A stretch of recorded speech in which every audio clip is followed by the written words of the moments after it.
تسكت لأحرقن عليك دارك. علي بالنار والحطب، علي بالنار والحطب. يا صاحب رسول الله، إن في الدار فاطمة. اخسأ قاتلك الله، وإن كانت في الدار فاطمة لأحرقن الدار على مثلها. علي بالنار والحطب. هيا هيا. يا عمر، يا عمر، إن حرقت بيت فاطمة ماذا يفعل علي بن أبي طالب وهو البطل المجرب؟ أتأمن صدوته؟ يا عبد الرحمن بن عوف، لا يستطيع أن يفعل شيئا. إن عليا موصى ولا يحمل السيف. وصية من محمد. علي بالنار والحطب، علي بالنار والحطب. هيا هيا هيا. ويحك يا عمر، ويحك يا عمر، ما أجرأك على الله ورسوله؟ أتريد أن تقطع نسل رسول الله وتطفئ نور الله والله متم نوره ولو كره المشركون؟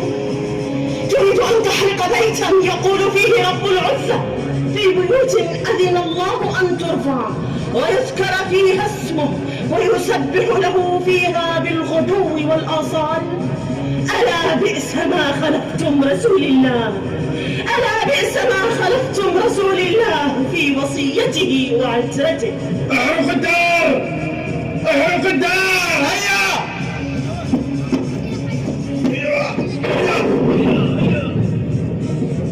هيا ادخلوا ولا تخافوا، ادخلوا فإن الرجل موسع. هيا هيا أيدوه بحماس.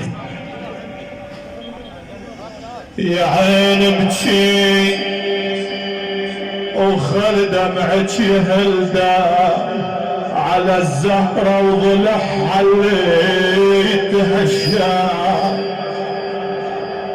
الله سبحان الله قلبك يا عين. قبعت بالهضيم اخلاف ابوها وحتى من البج اصحابها منعوها. تعنوا دارها وليه احصروها لما انطق الضلع منها وتهشى. غدت تصرخ يا فضة صدري ينعوى.